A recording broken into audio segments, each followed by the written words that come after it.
If you grew up gaming in India between 2010 and 2020, there's a good chance you remember the chaos of GTA San Andreas mods. There were plenty of mods available online, sure, but a lot of the time, we got them in a completely different way. Someone would bring a pen drive to school, copy a strange version of GTA, and suddenly, everyone was playing the same weird mod. One of the most popular ones was called GTA, Namaste America. If you search it today, you'll find tons of videos from years ago, almost all recorded the same way. A shaky phone camera pointed at a dusty monitor. No screen recording, just pure 2010s nostalgia. For a long time, nobody really knew where this mod came from. One of the oldest videos I could find was uploaded over 12 years ago by someone named Shivam Sharma. But after digging deeper, I found something even more interesting. 8 years ago, a channel called Shailvardhan Singh uploaded gameplay of Namaste America, and it looked exactly like the version I used to play. It even had the same loading screen I remembered, with 2 kids on it. And the more I looked into it, the more it felt like there were actually 3 different versions of this mod floating around. The most common one was the chaotic version that most people played. It was packed with random scripts, bugs everywhere, and things like broken roller skates that caused CJ's body glitching. Then there was a cleaner version, something closer to a normal mod. And finally, there was the version I used to have. The one with more features, better vehicles, and somehow, even more chaos. But for some reason, I lost it. So I decided to download the version most people remember and see what it's actually like today.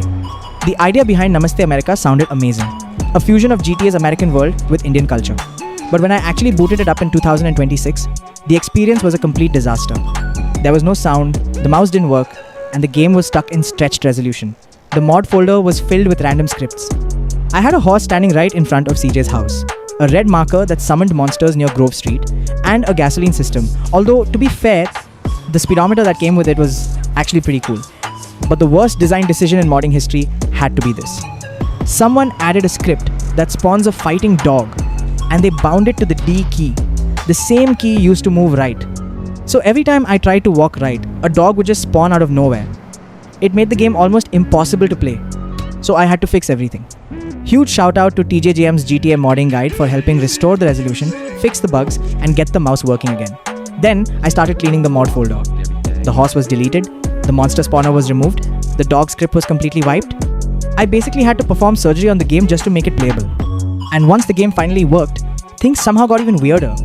Right after the first cutscene, during CJ's iconic dialogue, he just disappears completely. And you can't even play the game anymore.